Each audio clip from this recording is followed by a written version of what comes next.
नमस्कार। आज हम 8 सितंबर 2025 के द हिंदू अखबार में छपे कुछ बेहद जरूरी और दिलचस्प लेखों की गहराई में उतरेंगे। जी। आज का विश्लेषण वाकई अनोखा है। इसमें तारों सितारों की दुनिया से लेकर समाज के 100 साल पुराने आंदोलन तक, हमारी थाली की दाल से लेकर अंतर्राष्ट्रीय तेल की राजनीति और पड़ोसी देशों के साथ पानी के बंटवारे जैसे मुद्दे शामिल हैं। बिल्कुल, काफी सारे अलग अलग विषय हैं। हाँ, तो ब्लड मून, पेरियार का सेल्फ रिस्पेक्ट मूवमेंट, दालों की कमी, ऊर्जा कूटनीति और भारत बांग्लादेश जल विवाद, ये सब आज हमारी चर्चा के केंद्र में रहेंगे। कोशिश ये समझने की होगी कि ये ऊपर से अलग दिखने वाले विषय असल में कैसे एक दूसरे से जुड़े हैं और आज के भारत की उलझी हुई तस्वीर को कैसे बनाते हैं। तो चलिए पड़ताल शुरू करते हैं। बिल्कुल।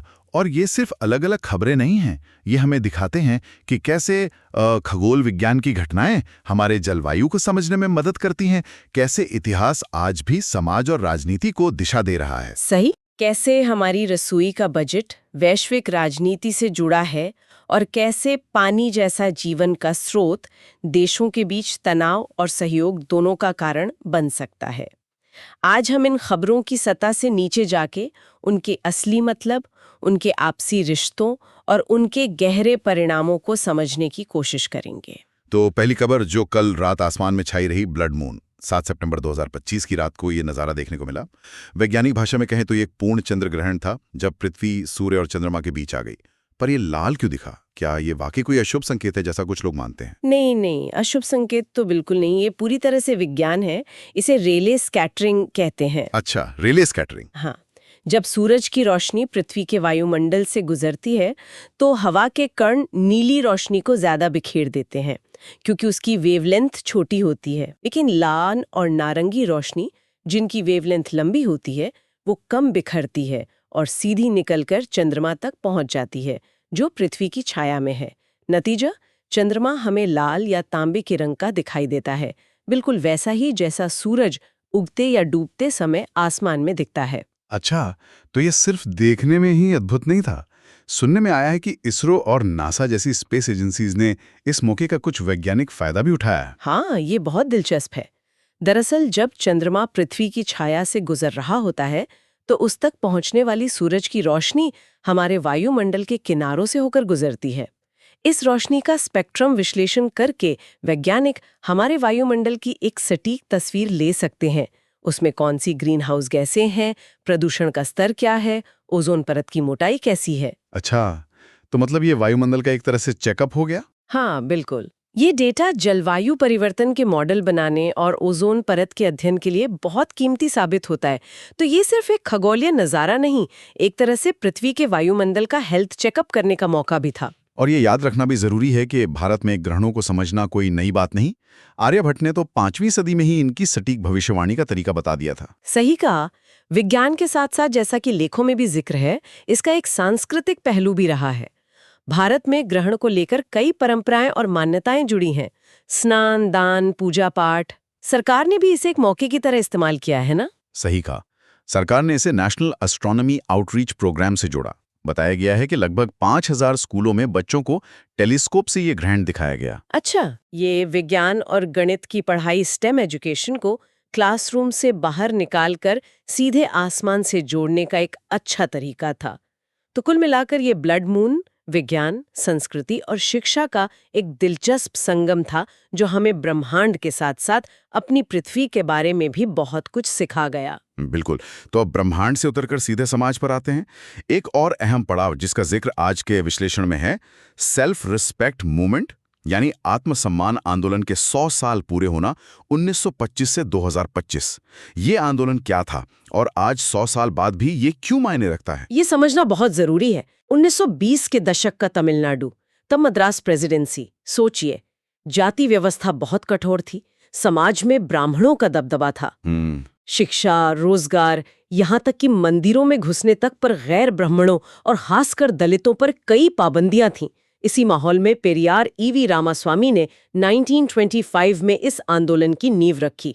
उनका मकसद था समाज में बराबरी लाना, पिछड़े और दलित समुदायों को उनका आत्मसम्मान दिलाना। और इसके विचार उस समय के हिसाब से तो बहुत क्रांतिकारी रहे होंगे। यकीनन, जरा सोचिए 100 साल पहले ये आंदोलन किन चीजों की बात कर रहा था। जाति को पूरी तरह खत्म करना, पूरी तरह खत्म करना। हाँ, ब्राह्मणवाद और धार्मिक पाखंड का विरोध, महिलाओं के अधिकार जिसमें विधवा पुनर्विवाह, लड़कियों की शिक्षा, संपत्ति का अधिकार शामिल था, तर्कवाद पर जोर यानी धर्म ग्रंथों या परंपराओं को आंख मूंद कर मानने की बजाय सवाल करना, और सबसे अनोखी चीज आत्मसम्मान विवाह, सेल्फ रिस्पेक्ट मैरिजेस, बिना किसी पंडित मंत्र या धार्मिक रस्म के सिर्फ आपसी सहमति से होने वाली शादियां। अच्छा, ये तो वाकई। हाँ, ये उस समय की सामाजिक मान्यताओं पर सीधी चोट थी। इसका असर कितना गहरा रहा? लेख तो बताते हैं कि तमिलनाडु की पूरी राजनीति पर इसकी छाप दिखती है। बिल्कुल, तमिलनाडु में डीएमके और एआईएडीएमके जैसी पार्टियों का जो दबदबा आज हम देखते हैं, बल्कि राष्ट्रीय स्तर पर भी इसका असर दिखा। राष्ट्रीय स्तर पर भी? कैसे? जैसे 1990 में जब मंडल कमीशन की सिफारिशें लागू हुईं, जिससे पिछड़ी जातियों को आरक्षण मिला, तो उसके पीछे भी पेरियार के विचारों और इस आंदोलन से पैदा हुई चेतना का बड़ा योगदान माना जाता है। अच्छा। महिलाओं की शिक्षा और राजनीतिक भागीदारी में तमिलनाडु आज कई राज्यों से आगे है, उसमें भी इस आंदोलन की भूमिका अहम रही है। तो 100 साल बाद भी ये आंदोलन सिर्फ इतिहास का हिस्सा नहीं है? कतई नहीं, बिल्कुल नहीं। लेख में बताया गया है कि तमिलनाडु सरकार इसे पेरियार सेंटेनरी ईयर के तौर पर मना रही है। विश्वविद्यालयों में पेरियार के विचारों पर शोध के लिए चेयर स्थापित की जा रही हैं। और देखिए, आज जब संसद में महिला आरक्षण बिल 33% पर बहस होती है, तो भी इस आंदोलन का जिक्र आता है, क्योंकि इसने 100 साल पहले ही महिलाओं की बराबरी का मुद्दा उठाया था। सही कहा। तो हाँ, 100 साल बाद भी ये आंदोलन समानता, तर्क और सामाजिक न्याय के लिए एक जिंदा मिसाल है। चलिए, अब समाज से थोड़ा हटकर सीधे हमारी थाली पर आते हैं। दालें। लेख भारत की दालों की स्थिति पर चिंता जताते हैं। क्या है ये पूरा मामला? हम दालें उगाते भी हैं, खाते भी हैं, फिर समस्या कहाँ है? समस्या है मांग और आपूर्ति के बड़े अंतर में। बात यह है कि आंकड़े देखें तो हम साल में लगभग 27 मिलियन टन दालें उगाते हैं। 27 मिलियन टन? हाँ, लेकिन खाते हैं करीब 33 मिलियन टन। ओह, तो मतलब 6 मिलियन टन का गैप है। जी हाँ, यानी हर साल करीब 6 मिलियन टन दालें हमें बाहर से मंगवानी पड़ती हैं, मुख्य रूप से कनाडा, म्यांमार, रूस और तंजानिया जैसे देशों से। जबकि हमारे अपने राज्य जैसे मध्य प्रदेश, महाराष्ट्र, राजस्थान, उत्तर प्रदेश दाल उगाने में आगे हैं। तो सवाल यह है कि हम अपनी जरूरत पूरी क्यों नहीं कर पा रहे? क्या किसान दाल उगाना नहीं चाहते या कोई और वजह है? हाँ, कई वजह है। एक बड़ी वजह है कम उत्पादकता। हमारे यहाँ प्रति हेक्टेयर दाल की पैदावार मतलब वो 800-900 किलो के आसपास है। सिर्फ 800-900 किलो? हाँ, जबकि कनाडा जैसे देशों में 1500 किलो प्रति हेक्टेयर से ज्यादा है। अच्छा। दूसरी बड़ी चुनौती है जलवायु परिवर्तन। दालें अक्सर कम पानी वाले इलाकों में उगाई जाती हैं और अनियमित मानसून या सूखा इन्हें बहुत नुकसान पहुंचाता है। ये तो है। तीसरी बात, किसानों को धान या गेहूं की तरह दालों पर उतना निश्चित न्यूनतम समर्थन मूल्य एमएसपी और सरकारी खरीद का भरोसा नहीं मिल पाता। सही। और चौथी, दालों पर रिसर्च और नई किस्मों के विकास में मतलब उतना निवेश नहीं हुआ जितना शायद होना चाहिए था। क्या स्थिति सुधारने के लिए कुछ हो नहीं रहा? लेखों में कुछ सरकारी कोशिशों का भी जिक्र है, जैसे नीति आयोग का विजन। हाँ, कोशिशें तो हो रही हैं। नीति आयोग का विजन 2047 है कि दालों में पूरी तरह आत्मनिर्भर बना जाए। ICAR यानी भारतीय कृषि अनुसंधान परिषद सूखे से लड़ने लायक दालों की नई किस्में विकसित कर रहा है। अच्छा। खेती में टेक्नोलॉजी का इस्तेमाल, जैसे ड्रोन से निगरानी, सैटेलाइट से उपज का अनुमान, वो भी बढ़ रहा है। MSP पर खरीद बढ़ाने की कोशिशें भी चल रही हैं, लेकिन ये चुनौतियां गहरी हैं और नतीजे आने में वक्त लगेगा। यहाँ एक और बात जो मुझे सोचने पर मजबूर करती है वो ये कि दाल सिर्फ खेती या व्यापार का मुद्दा नहीं है। इसका सीधा ताल्लुक हमारे स्वास्थ्य से है, खासकर बच्चों के पोषण से। आपने बिल्कुल सही नस पकड़ी है। NFHS 5 का डेटा बताता है कि भारत में 32% बच्चे कुपोषित हैं। 32% काफी ज्यादा है ये। का सवाल है, ये हमारी प्रोटीन सुरक्षा की रीढ़ है। बिल्कुल।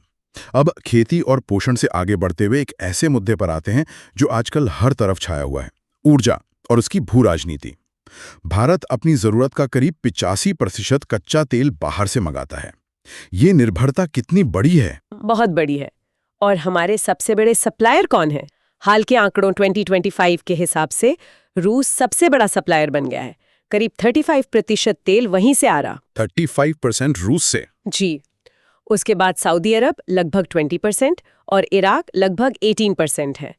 ये तस्वीर पिछले कुछ सालों में काफी बदली है, खासकर यूक्रेन युद्ध के बाद। एक और दिलचस्प बात जो लेखों से उभरती है वो ये कि भारत सिर्फ तेल खरीदता ही नहीं, उसे रिफाइन करके बेचता भी है। हम एक बड़े रिफाइनिंग हब हैं। साथ ही वाडेनार, एस्सार, मथुरा, IOCL जैसी कई बड़ी रिफाइनरियां हैं। अच्छा। हम कच्चा तेल खरीदते हैं, उसे यहाँ पेट्रोल, डीजल, केरोसिन वगैरह में बदलते हैं और फिर तैयार उत्पाद दूसरे देशों को बेचते भी हैं। यहीं पर शायद अंतर्राष्ट्रीय राजनीति का पेच फंसता है। यूरोप रूस से सीधे तेल उत्पाद खरीदने पर रोक लगा रहा है। हाँ, लगाने जा रहा है 2026 से। और भारत रूस से सस्ता कच्चा तेल खरीदकर उसे रिफाइन करके यूरोप को बेच रहा है। ये स्थिति कैसे चल रही है? ये इस समय की सबसे बड़ी भू राजनीतिक पहेलियों में से एक है। यूरोप ने तय किया है कि 2026 से वो रूस में बने रिफाइंड फ्यूल जैसे डीजल नहीं खरीदेगा। अभी भारत यही कर रहा है, रूस से डिस्काउंट पर कच्चा तेल लिया, अपनी रिफाइनरी में प्रोसेस किया और यूरोप को बेच दिया। 2024-25 में ये व्यापार $20 अरब से ज्यादा का था। $20 अरब? हाँ, अब अमेरिका और यूरोप चाहते हैं कि भारत रूस से दूरी बनाए। लेकिन भारत अपनी रणनीतिक स्वायत्तता की बात करता है। यानी वो अपने हितों के हिसाब से फैसले लेगा, किसी के दबाव में नहीं। तो क्या ये भारत के लिए एक मौका भी है या सिर्फ एक कूटनीतिक सिरदर्द? दोनों है। सिरदर्द इसलिए कि पश्चिमी देशों का दबाव बढ़ रहा है, लेकिन मौका इसलिए कि जब यूरोप 2026 में रूस से तैयार ईंधन लेना बंद करेगा, तो उस बाजार को भरने के लिए भारत एक बड़ा दावेदार बन सकता है। शर्त यह है कि भारत कच्चे तेल के स्रोत और तैयार माल के बाजार दोनों में संतुलन कैसे बनाता है। ये एक बहुत महीन कूटनीतिक चाल होगी। तो क्या भारत सिर्फ तेल के खेल में ही फंसा रहेगा या आगे की भी कोई सोच है? ऊर्जा के क्षेत्र में भविष्य की क्या दिशा दिख रही है? नहीं, भारत अपनी ऊर्जा बास्केट को बदलने की बड़ी कोशिश कर रहा है। 3 मुख्य दिशाएं दिख रही हैं। क्या है वो? एक, ग्रीन हाइड्रोजन मिशन 2030, लक्ष्य है 5 मिलियन टन ग्रीन हाइड्रोजन बनाना, जो भविष्य का स्वच्छ ईंधन माना जा रहा है। अच्छा। 2, नवीकरणीय ऊर्जा पर जोर, सौर और पवन ऊर्जा से 2030 तक अपनी आधी बिजली बनाने का लक्ष्य। आधी बिजली रिन्यूएबल से? जी। और 3, तेल के लिए नए देशों की तलाश, जैसे अफ्रीका और लैटिन अमेरिका, ताकि रूस या मध्य पूर्व पर निर्भरता कम हो। तो ये सिर्फ तेल का आयात निर्यात नहीं, ये भारत की विदेश नीति, अर्थव्यवस्था और टेक्नोलॉजी के भविष्य का सवाल है। बिल्कुल। चलिए अब ऊर्जा की वैश्विक राजनीति से थोड़ा हटकर अपने पड़ोस पर ध्यान देते हैं। एक और संवेदनशील मुद्दा, पानी का बंटवारा, खासकर भारत और बांग्लादेश के बीच। लेख बताते हैं कि ये मुद्दा फिर गर्मा रहा है। हाँ, इसकी पृष्ठभूमि में 1996 की गंगा जल संधि है, जो 30 साल के लिए थी और अब खत्म होने वाली है। लेकिन असली पेच तीस्ता नदी को लेकर है। तीस्ता? हाँ। ये नदी सिक्किम से निकलकर पश्चिम बंगाल होते हुए बांग्लादेश जाती है। इसके पानी के बंटवारे पर सालों से बात चल रही है, पर कोई समझौता नहीं हो पाया है। बांग्लादेश के लिए बहुत अहम नदी है, खासकर सिंचाई के लिए। हाल में क्या कुछ हुआ है इस पर? क्या कोई उम्मीद जगी है? कुछ सकारात्मक संकेत जरूर हैं। हाल ही में दिल्ली में दोनों देशों के अधिकारियों की जॉइंट रिवर कमीशन JRC की बैठक हुई। अच्छा। भारत ने ISRO के सैटेलाइट डेटा के आधार पर बाढ़ की चेतावनी की जानकारी भी बांग्लादेश को दी है, जो आपसी विश्वास बढ़ाने वाला कदम है। ये तो अच्छी बात है। और बांग्लादेश में अगले साल चुनाव है, तो वहां की सरकार भी चाहेगी कि तीस्ता पर कुछ प्रगति दिखे। लेकिन राह में रोड़े भी कम नहीं है ना? पश्चिम बंगाल की अपनी चिंताएं हैं, और फिर जलवायु परिवर्तन का असर। बिल्कुल। सबसे बड़ी अड़चन पश्चिम बंगाल सरकार का ऐतराज रहा है। उनका कहना है कि तीस्ता में गर्मी के मौसम में पानी वैसे ही कम होता है। तो पश्चिम बंगाल के किसानों के हितों की अनदेखी करके पानी नहीं दिया जा सकता। दूसरी बड़ी चिंता है जलवायु परिवर्तन। हिमालय के ग्लेशियर पिघलने से लंबी अवधि में नदियों में पानी का बहाव कम होने का खतरा है। सही। जिससे बंटवारा और मुश्किल हो जाएगा। और फिर दोनों देशों की अपनी घरेलू राजनीति है, जहां पानी जैसे मुद्दे पर नरमी दिखाना आसान नहीं होता। तो क्या ये गतिरोध कभी टूटेगा? क्या पानी सिर्फ झगड़े की जड़ ही बना रहेगा या सहयोग का पुल भी बन सकता है? यहीं पर हाइड्रो डिप्लोमेसी यानी जल कूटनीति का महत्व आता है। पानी को सिर्फ बंटवारे की चीज न मानकर साझा प्रबंधन जॉइंट मैनेजमेंट का विषय बनाया जा सकता है। साझा प्रबंधन मतलब दोनों देश मिलकर नदी बेसिन का प्रबंधन करें, बाढ़ नियंत्रण पर साथ काम करें, डेटा साझा करें। बिम्स्टेक या BBIN जैसे क्षेत्रीय संगठन भी इसमें भूमिका निभा सकते हैं। अगर ऐसा हो पाता है तो पानी विवाद की बजाय सहयोग का एक नया अध्याय शुरू कर सकता है। लेकिन इसके लिए राजनीतिक इच्छा शक्ति और आपसी विश्वास दोनों चाहिए। तो आज हमने देखा कि कैसे 8 सितंबर 2025 के द हिंदू के विश्लेषण हमें अलग अलग मोर्चों पर ले गए। आसमान में ब्लड मून के वैज्ञानिक रहस्य से लेकर जमीन पर सामाजिक न्याय की लड़ाई तक, हमारी रसोई की दाल की चिंता से लेकर दुनिया में तेल की राजनीति तक, और पड़ोसी देश के साथ पानी के जटिल रिश्ते तक। और इन सबको जोड़कर देखें तो एक बात साफ उभरती है जो लेखों का भी निचोड़ है। भारत का आगे का रास्ता विज्ञान, समाज, अर्थव्यवस्था और कूटनीति, इन चारों के संतुलित मेल से ही निकलेगा। बिल्कुल। ये अलग अलग डिब्बे नहीं है, बल्कि एक ही बड़ी उलझी हुई तस्वीर के हिस्से हैं जो एक दूसरे को लगातार प्रभावित कर रहे हैं। बिल्कुल। और यहीं पर शायद सोचने के लिए एक अहम सवाल खड़ा होता है।